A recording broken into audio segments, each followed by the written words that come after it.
नमस्कार, जनमुखी लाइव से मैं सुमान राय। मित्रों, कोरोना के खतरे के बीच आज से वाराणसी में प्रमुख बाजार खुल गए। दुकानों में खरीदार नहीं है, लेकिन बाजार में थोड़ी रौनक है। प्रतिदिन की अपेक्षा थोड़े थोड़े लोग पहुंच रहे हैं, लोग बाजार में दिखाई दे रहे हैं।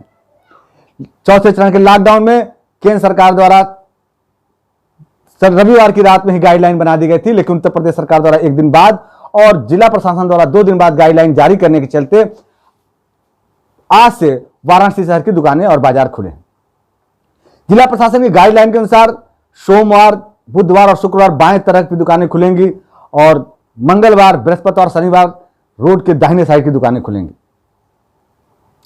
जिस एरिया में सिर्फ एक तरफ ही दुकानें होंगी, वहां के बारे में दुकानें खोलने का निर्णय क्षेत्रीय थानाध्यक्ष या पुलिस द्वारा किया जाएगा। लॉकडाउन शुरू होने के समय वाराणसी में कोरोना पॉजिटिव एक भी मरीज नहीं थे, लेकिन आज लॉकडाउन के चौथे चरण में जब प्रशासन द्वारा और सरकार द्वारा दुकानें खोलने का निर्णय हो रहा है, बाजार खोलने का निर्णय किया जा रहा है, उस समय वाराणसी में 115 कोरोना पॉजिटिव मरीज पाए जा चुके हैं। इसमें से 43 मरीज आज भी एक्टिव है। शहर के कई एरिया कंटेनमेंट जोन बने हुए। ऐसे में बाजार खुलने के साथ साथ सतर्कता भी बेहद जरूरी है, नहीं तो कोरोना मरीजों की संख्या बढ़ने में देर नहीं लगेगी। इसलिए एक तरफ जहां बाजार खुल रहे हैं, दूसरी तरफ खतरा भी बढ़ रहा है। दुकानों के साथ साथ ग्राहकों के लिए भी खतरे की घंटी है, इसलिए हर ओर से सतर्कता बरतने की जरूरत है। इस बीच नगर के प्रमुख बाजार नई सड़क और दाल मंडी में आज दुकानें नहीं भी खुली।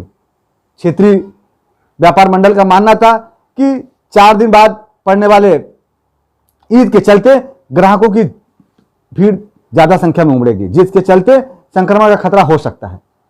इसलिए वह किसी तरह की लापरवाही न हो, इस वजह से दुकानें नहीं खोल रहे हैं।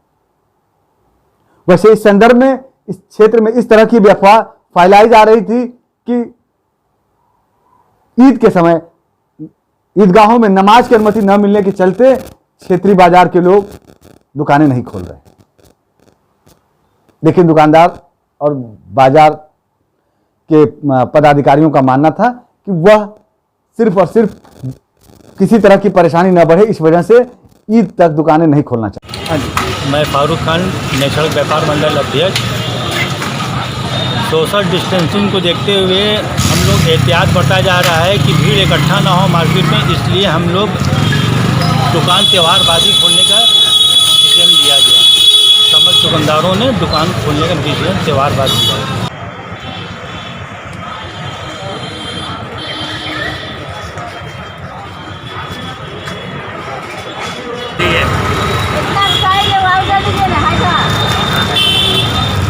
ठीक है।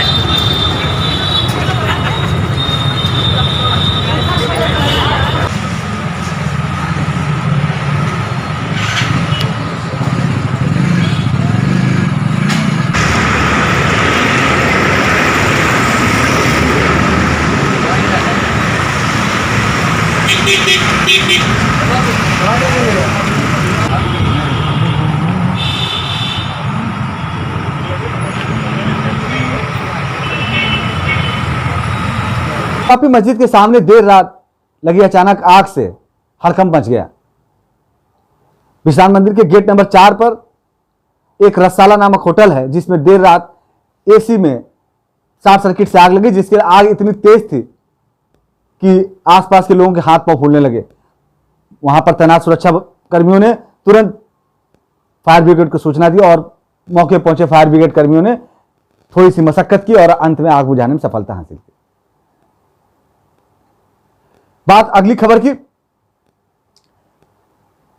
वित्त मंत्री द्वारा उद्यमी और व्यापारियों को जिस राहत पैकेज की घोषणा की गई थी, उससे वाराणसी के व्यापारी उद्यमी प्रसन्न नहीं है, उनमें बेहद निराशा है। और आज इस मुद्दे पर उद्यमी और व्यापारियों ने वेबिनार के जरिए एक बैठक की। इस बैठक में उद्यमियों और व्यापारियों ने केंद्र सरकार से मांग की कि वह व्यापारियों उद्यमियों को तत्काल राहत उपलब्ध कराए। उनकी जो राहत पैकेज है वह दीर्घकालीन राहत देने वाला है। लेकिन आज व्यापार और उद्योग को पटरी पर लाने के लिए उन्हें तत्काल राहत की जरूरत है और वह राहत इस राहत पैकेज में नहीं है। इस बैठक में आईए के पदाधिकारी आर के चौधरी, श्री नारायण खेमका, दीपक बजाज, राजेश भाटिया आदि लोग शामिल थे। कोरोना से जारी जंग के बीच पीएम केयर फंड में और मुख्यमंत्री राहत कोष में राहत राशि दान करने वालों का क्रम जारी है। इस क्रम में आज रस्तोगी समाज द्वारा जिलाधिकारी के माध्यम से पीएम केयर फंड में राहत राशि दान की गई, जबकि जिला सहकारी बैंक फेडरेशन द्वारा आज पीएम केयर फंड में और मुख्यमंत्री राहत कोष में 1-1 लाख रुपए की राशि दान की गई। इस राशि का चेक रागिनी राय द्वारा जिलाधिकारी को सौंपा गया। इस मौके पर बीजेपी के वरिष्ठ नेता डॉक्टर अशोक राय भी मौजूद थे। कांग्रेस महासचिव प्रियंका गांधी द्वारा गरीबों और जरूरतमंदों में वितरण के लिए बड़ी मात्रा में सैनिटाइजर और मास्क वाराणसी भेजा गया है। आज वाराणसी के महानगर कार्यालय पर मैदागिन पर स्थानीय पदाधिकारियों ने, जिला अध्यक्ष और महानगर अध्यक्ष ने कांग्रेस महासचिव द्वारा भेजे गए मास्क और सैनिटाइजर को रिसीव किया।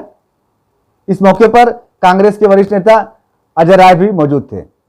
आदरणीय प्रियंका गांधी जी की तरफ से बनारस के लिए 1 लाख मास्क आया है और सैनिटाइज़र आया है, जो बनारस के गरीबों के लिए, बनारस के मजदूरों के लिए, बनारस के गरीब तबके, आम तबके के लिए उन्होंने यहाँ भेजा है। और ये हमारे कार्यकर्ता, हमारे साथी इसको अपने स्तर से पूरी पार्टी करकर इसको वितरण करें। इसके साथ ही वाराणसी की खबरें आज समाप्त होती हैं। कल हम फिर मिलेंगे कुछ और खबरों के साथ। नमस्कार। सबसे सटीक और विश्वसनीय खबरें पाने के लिए सब्सक्राइब करें जनमुख NG लाइव को और लगातार अपडेट्स पाने के लिए बेल आइकन को प्रेस करना